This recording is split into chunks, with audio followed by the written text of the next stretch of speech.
welcome to another episode of Satisfying Static. Hello, hello. Christine is unwell. Christine is hungover.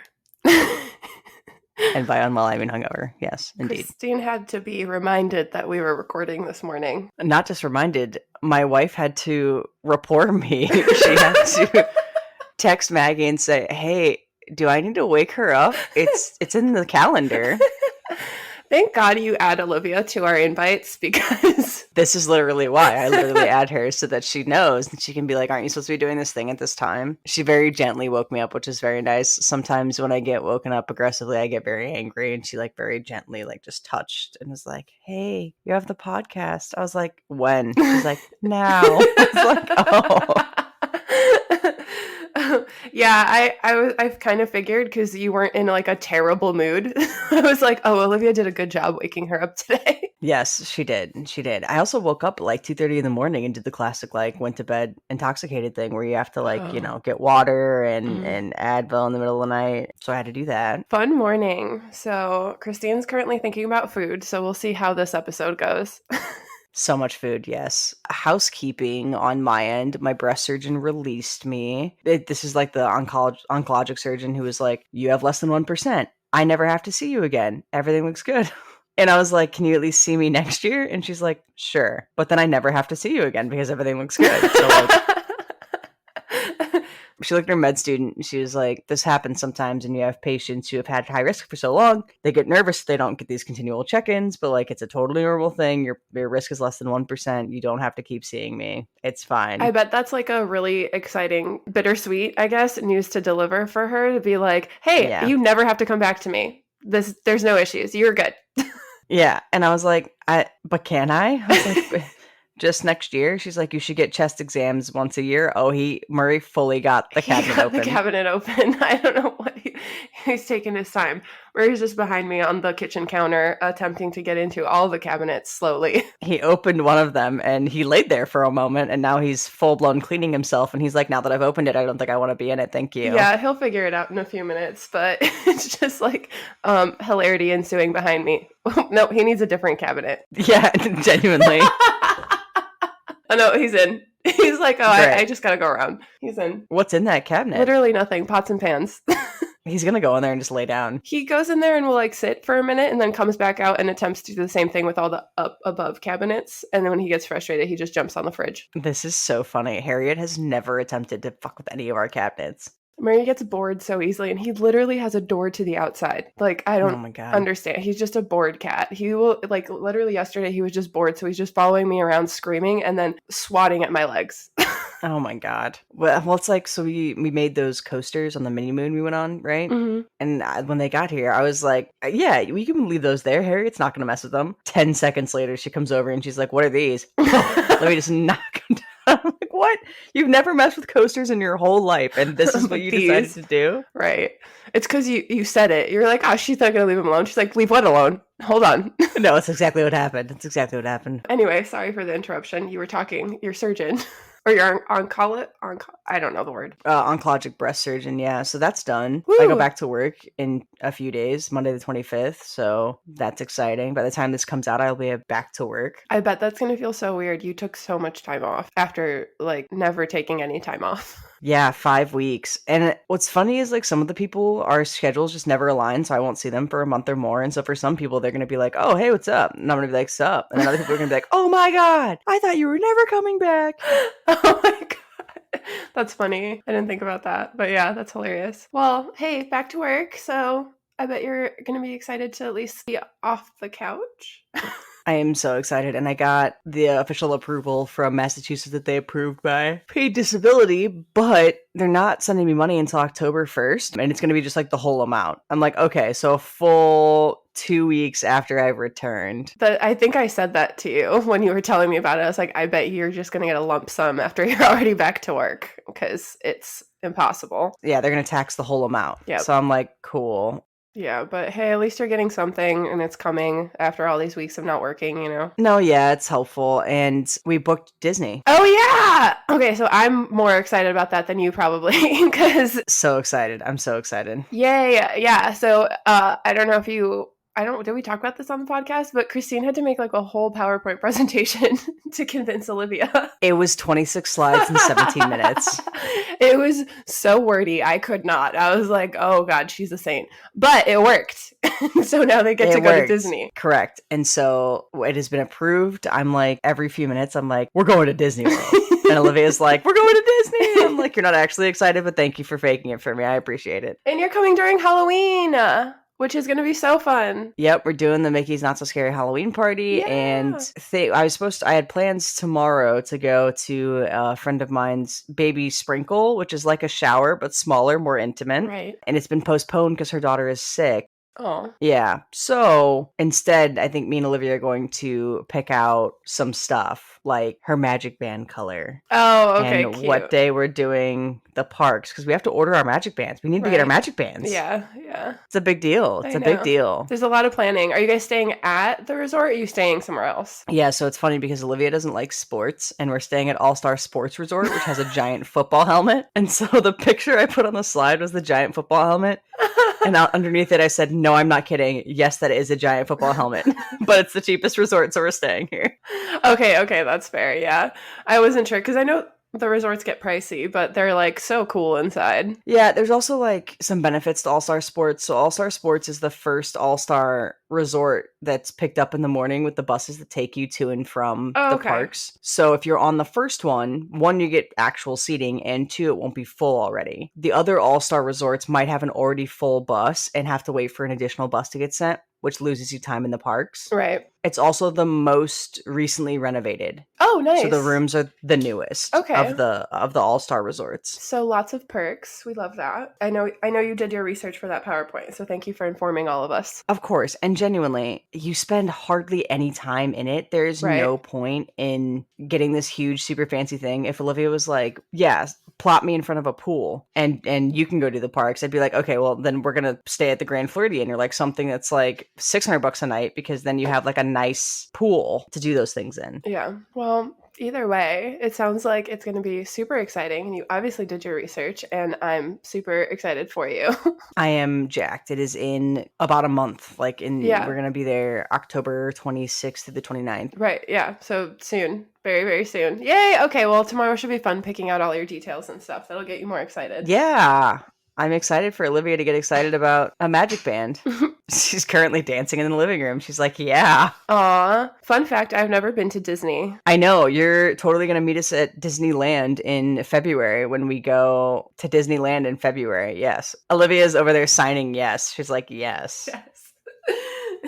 Yeah, Disneyland, different experience. So I'm excited to hear about, both of them, but I've never been to either. But I've definitely been to the streets of Disney here. That's as close as I've gotten. And even that is secure. Like in my mind, we went to the streets of Disney like a few months ago, and I forgot, I guess, from the first time I was there that you have to like go through security to go in to just shop or whatever. So my ass was thinking, oh, I'm going to like a strip mall and I have my vape in my bag. I have like all kinds of stuff I should not have in there.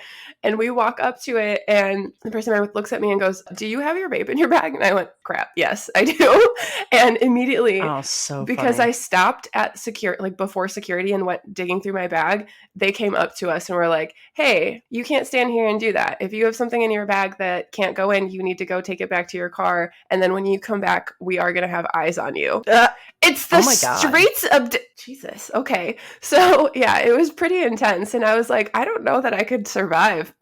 I don't know that Disney Springs, like that, the shopping of Orlando has security, because I've only ever been through the bus system to get there. Okay. So I don't know if like there's a public entrance where they're like, yeah, security. I don't think so. I feel like I had been here in Anaheim like years ago when I was here for like a conference, and the big conference center is like right across the street from Disney, basically. Mm-hmm. I feel like that wasn't the case. I feel like we just kind of sauntered in. So maybe it is newer, but yeah, it was like locked down the last time I went in. And I thought it was so bizarre because it's literally just that little block of restaurants and stores, you know, like it's not like you're getting to anything. I mean, you can walk up to the gates of the two parks, but oh, that might be partially what it is. Maybe. So Disney Springs in Orlando is far enough away from the parks that like, you really can't walk through it to get anywhere else. Okay, maybe that is it, because basically at the end of the like streets, whatever, is the main little area for the two gates to the parks, and you can sit there and watch the fireworks without having to go in.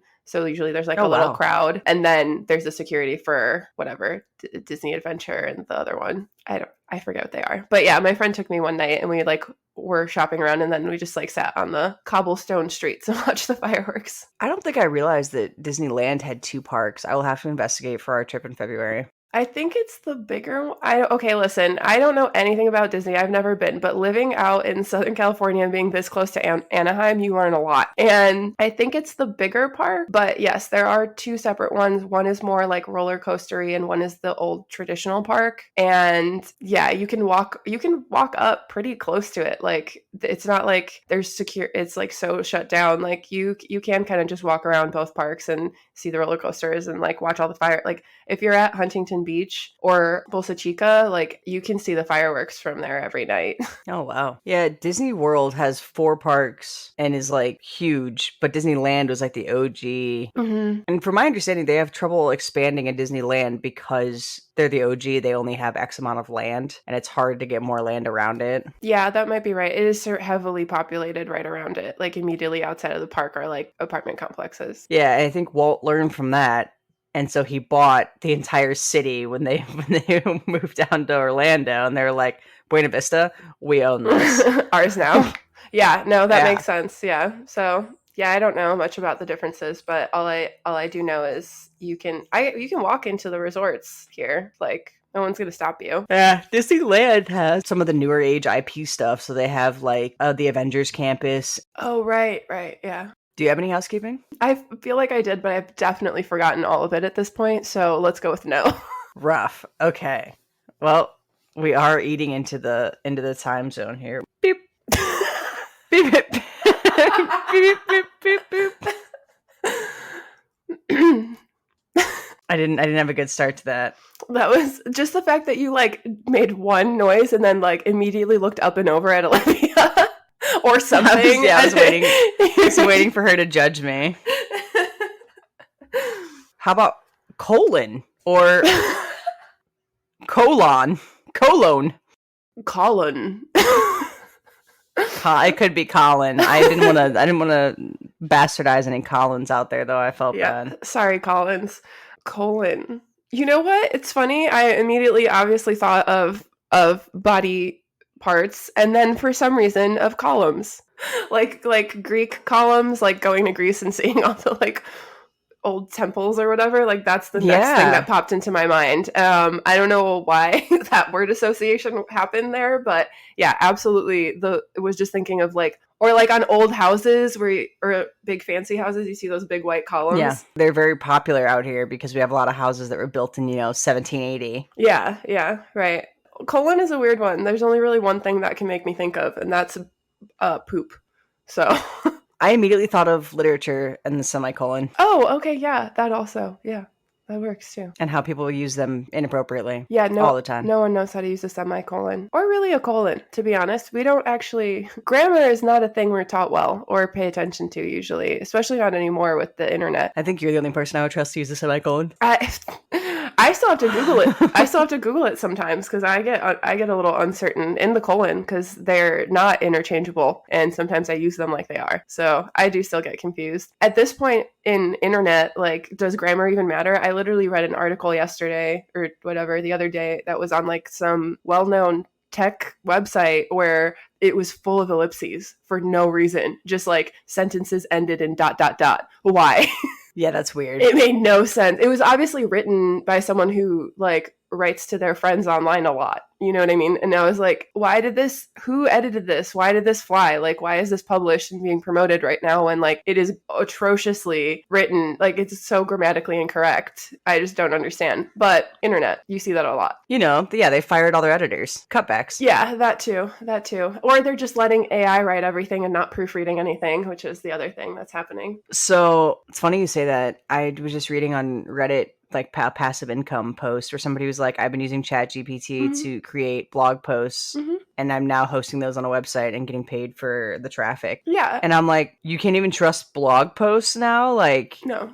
You can't. You can't trust social media posts. You can't trust email. Like, I mean, so I'll tell you from the back end, because I put together a lot of marketing materials. Every single marketing tool that I use already has a AI chat or AI writing function. For some of my clients, honestly, if I'm having a hard day, I'll be like, all right, what does AI have to say? And then I just edit it. Wow. Yeah, it's all already too difficult to tell. And there's no laws or rules about like people being transparent about it. So some companies will be like, they'll put at the top of their newsletter or whatever, like this email was written with AI, but not all of them. And especially like bad actors who are just trying to put up websites for ads to make passive income, which like, first of all, please be wary of anybody who says that, because like you also need to work for that traffic and figure out how to get traffic to your website to make money. Putting up a website doesn't mean you're going to get traffic. That's not how that works. Just FYI. Yeah. Yeah. I mean, that's going to be happening. It's going to continue to be. And same thing with art. I mean, I don't know if you heard this, but when there was the strike, right, or whatever, some of the big movie companies just used AI to create their intro. Like one of the Marvel shows on Hulu or something, that intro is all AI. There was no human hands on it. Yeah, I heard about how, I can't remember that actor's name, but how his voice got ripped off and he's now been used as a narration. Then he was like furious. He's like, how are you going to use my likeness and not pay me for it? Yeah, well, I mean, some celebrities have been smart and been checking contracts and fighting for that, because companies are using a clause in their contracts to be able to now exploit people's likenesses through AI. Yeah, I knew a lot of extras have had that happen. Some of them are like specific for the production, right? Because you need it for VFX and whatever else. But like others are like, if I become not an extra anymore, right, then what? Right. No, I mean, there's so many questions. There's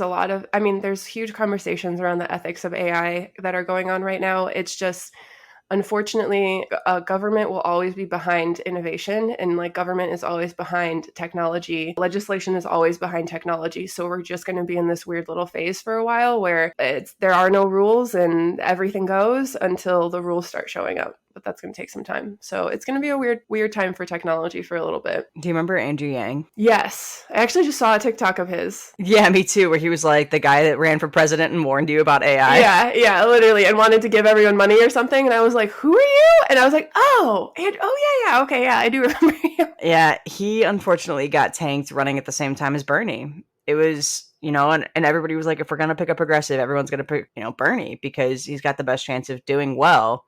He had the bigger following. No, I get it. And then Hillary got the nomination. Everyone was like, why did this happen? And then Hillary lost. I'm shocked. Yeah, I know. I remember that. That was a rough time for a lot of people's hopes and dreams. Yeah, and then Trump got elected. And here we are. Anyway, sorry for that little rant. Yeah, AI is top of mind for me because in terms of like career, that's sort of the direction that I'm leaning into. So, I mean, I use AI stuff for editing all the photos. I use the Photoshop's AI is pretty intense, where it's like content aware fill, and there's some new stuff that's added to the actual desktop program. Yeah, I've seen some people like show how it works and stuff. It's cool. It does a pretty good work, honestly. The Photoshop AI is really good. The one thing I've been warning people about like constantly is be wary of the tool that you're using, because the tool is only as good as the data that feeds it. So like for something like Photoshop, that tool is going to be amazing because Photoshop has been doing photo editing for decades. They have the data, they have that knowledge. They're the experts. Their AI tool is going to be really good. Some asshat who comes up with a photoshopping AI tool because they can code stuff, that tool is going to work like shit because they're going to use random free information from the internet. Yeah. Unless that company already has a really good data set and is really good about their data, which there are very few companies in this world that are, their tools are going to be garbage. Yeah. Bing is requesting that, so Microsoft is requesting that you do all these things with AI so that it can collect more data. Yep. I've put some stuff into like their art creator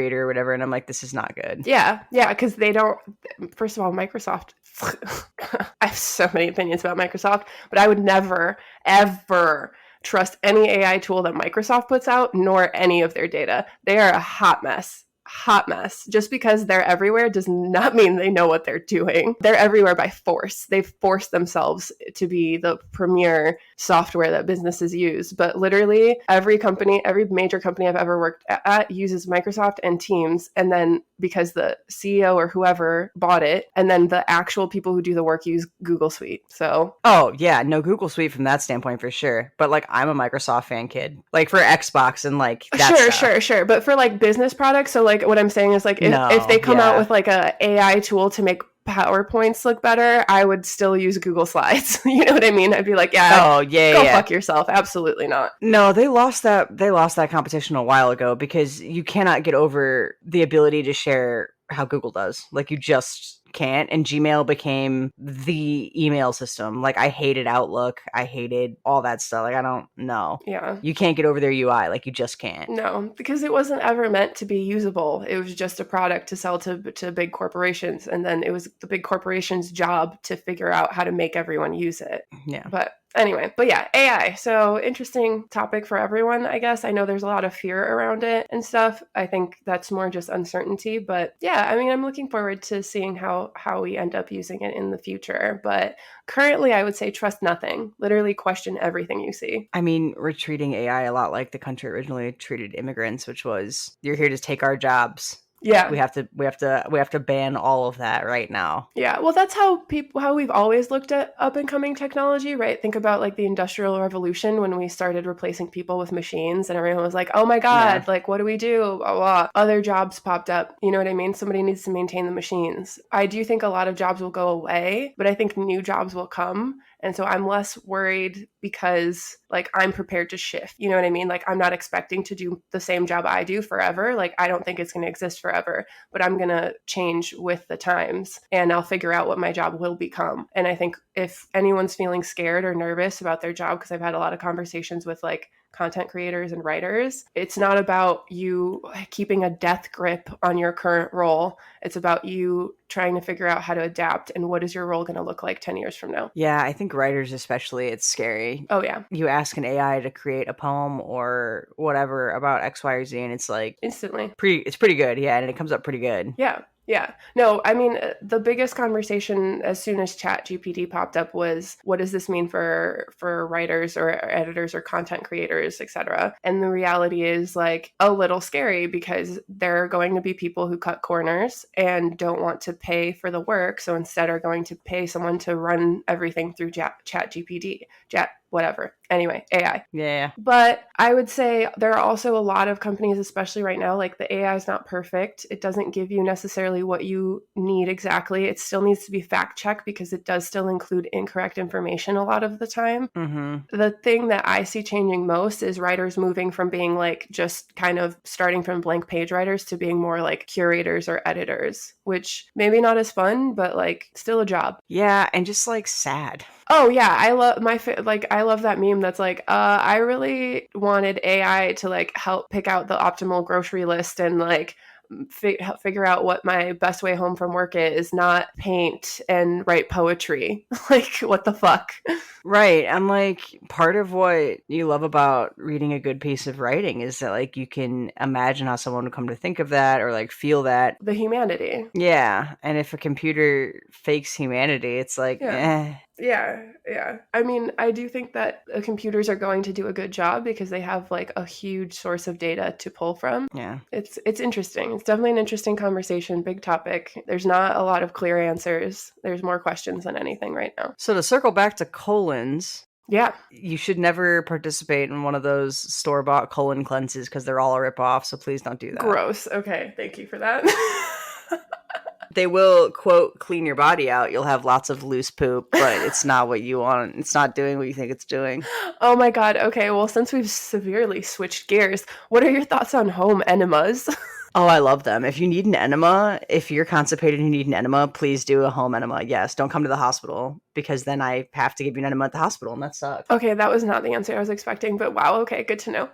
Yeah, but there are things like when people buy these like drinks that are like gut clean outs or whatever, I'm like, those aren't what you think. Like you think that they're removing toxins from your body and that's not a thing. And people that get like the pads for their feet, they're like, yeah, it's pulling all of the toxins out of my whole body. I'm like, no. It's literally designed to react to sweat and turn black to make you think that you're getting all this shit pulled out of you. So yeah, I know. I always feel like those things are really gimmicky. Correct. They are. So. Yes, correct. And I don't know that like shitting your brains out is the way to get all the toxins out of your body. That seems like a quick way to clean out your colon, but it's super dangerous. You cause like electrolyte imbalances. Sure. You like dehydrate yourself more than you think you did. Like that's why people with dysentery died, because dehydration. Yeah, you get so dehydrated and you cause like electrolyte imbalances. And now we know that if you are doing a lot of that and not replacing it, you will die. So don't do that. Good to know. Don't be like the Oregon Trail folks. Don't die of dysentery. Oh my God. Okay. Well, that's really good to know. Learned something new today. Also, I don't know if this is on topic or off topic. Definitely not on topic of colons. I guess kind of. So I know we talked about this at some point before, but like my hormones are totally out of fucking whack. Oh, right. And like my fucking scalp is dry as shit. My skin is oily. I can't sleep. My face is fat. Like all my hormones are all out of whack. Okay. Which are there's lots of reasons for that. But what are your thoughts on like those hormone supplement or like those supplements geared towards women that are supposed to like balance your hormones? Because I feel like it's a bunch of shit, but I don't know. Yeah, so the tricky part with hormones is there's not really a great way to test them or measure them, and the tests that we do have don't give you the complete picture. And so yeah, there's really no good way to be like, yes, X hormone is messed up, except for like your thyroid hormone. Like we have a really good beat on that, but like everything else is really hard. Okay. I tell people with like supplements and stuff like that, I'm like, take whatever makes you feel better. If you start taking the supplement and you're like, this is doing something, I'm like, great, do that for you. Unless you're on medication that it's going to mess with, like people who are on like warfarin or Coumadin or like those blood thinners that like if you take a certain medication it'll mess with it, like don't do that. But people who are on like, you know, not a lot messes with Adderall. So take whatever. I only supplement calcium and vitamin D because I have terrible bone health. Yeah, I mean I take like a prenatal because that's kind of what I've been taking for most of my life, and my OB was like, hey, that works. If it works for you, it works. And I was like, okay, cool.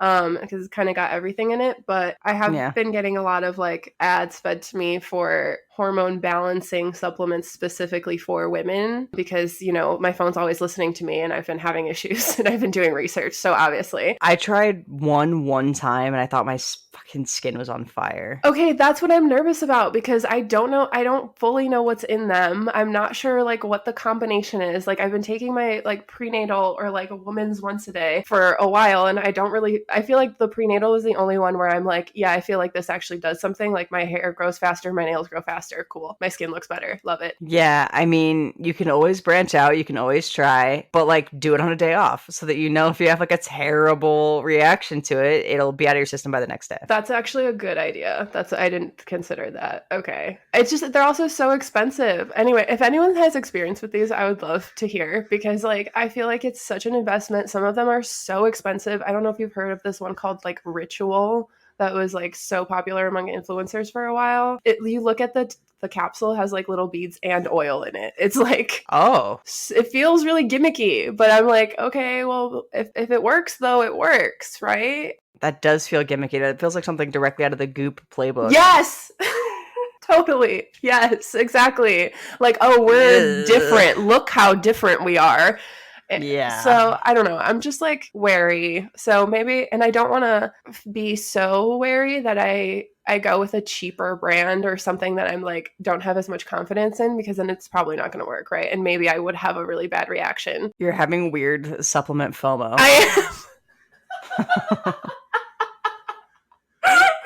I am. I just want to be like all the Insta baddies and they take supplements. Okay. Yeah, the Insta baddies do take supplements. You are correct. Yes.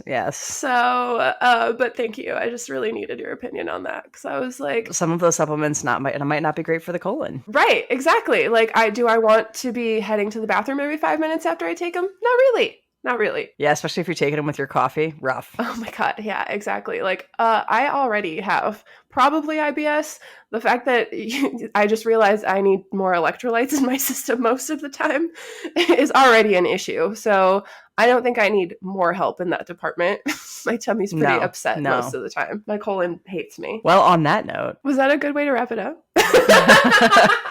My colon already hates me. My colon already hates me is a pretty good solid line. Yeah. So yeah, now that we've come full circle from AI to poop. Full colon. We came full colon. Oh my God. I guess until next time.